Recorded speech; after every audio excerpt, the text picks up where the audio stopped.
This is a passenger briefing for flight aboard the UH-60 Black Hawk helicopter. All members of the aircrew will be wearing survival vests containing first aid, signaling, and other useful items. The inner pocket on the right side of the vest contains signaling items, including an IR strobe light, signaling mirror, and compass.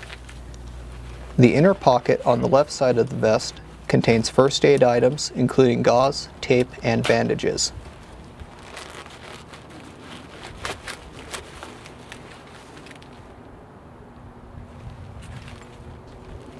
A tourniquet is located in a pouch on the upper left of the vest above the heart.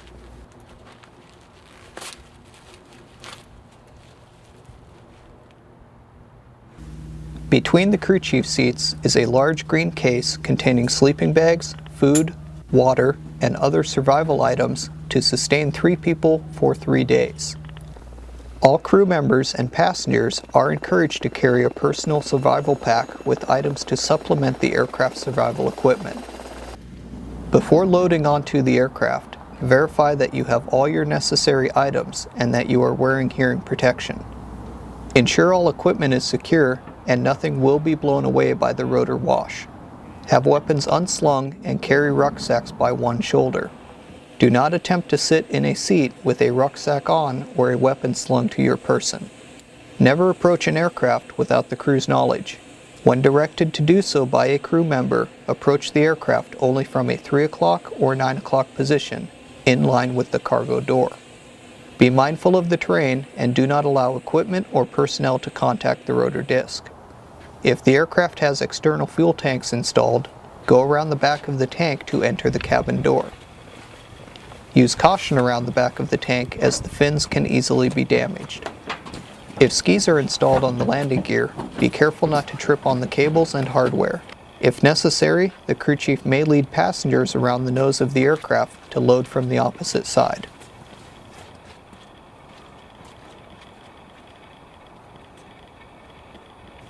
If loading from one side of the aircraft, passengers will fill in the cabin seats starting from the far side of the cabin.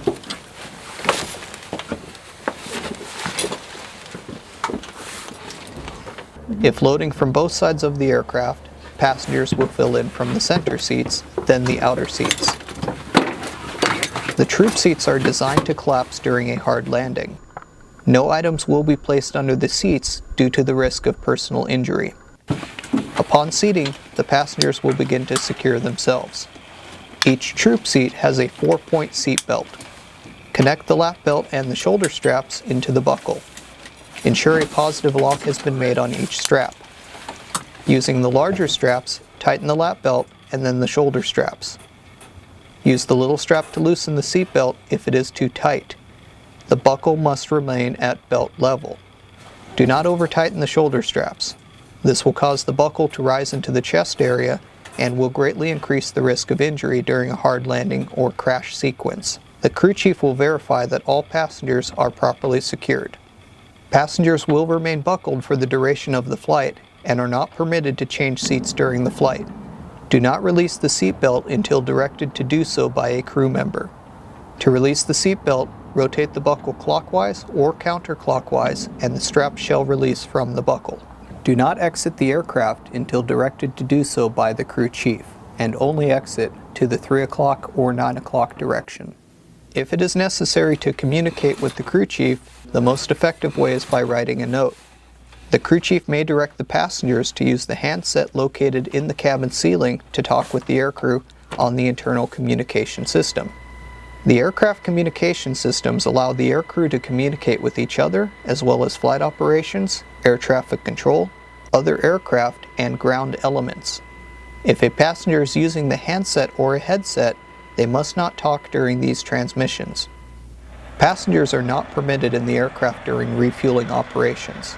If refueling is required, the crew chief will direct passengers to exit the aircraft and proceed to a designated marshalling area. When refueling is completed, the crew chief will direct the passengers to load back into the aircraft. There are 3 first aid kits, 2 on the back of the left pilot seat and 1 on the back of the right pilot seat. 2 portable fire extinguishers are installed in the aircraft, one on the back of the left pilot seat, the other on the right crew chief window. They operate the same as any standard extinguisher. They are only to be used on people. The portable fire extinguishers are not to be used to fight an aircraft fire. If the aircraft is on fire, all passengers and aircrew will egress the aircraft. A crash axe is located forward of the right crew chief seat. The cargo door may be opened by turning the black D-shaped handle at the front of the door and pushing back. If the door does not open, the cargo door windows may be jettisoned to provide a means of egress. A handle on each cargo door, located on a yellow background, may be pulled toward the center of each door to release the windows. In the event of a hard landing or crash, all personnel will stay inside the aircraft till everything stops moving and noise has ceased. However, if the aircraft is on fire, or there is smoke, fumes, fuel, or other hazards in the cabin, then everyone will egress immediately. Injured personnel shall be left in the aircraft unless there is an increased risk of injury. If flying over water, the aircrew may be forced to ditch the aircraft. Do not attempt to egress against the force of water pouring into the cabin. Wait till the cabin fills with water before egressing. Everyone will move a safe distance away from the aircraft and rendezvous at the 12 o'clock position, off the nose of the aircraft. If it is unsafe to meet at the 12 o'clock position due to smoke, glacial crevasses, fuel floating on water, or other hazards, everyone will meet at the 3 o'clock, then 6 o'clock or 9 o'clock position for accountability.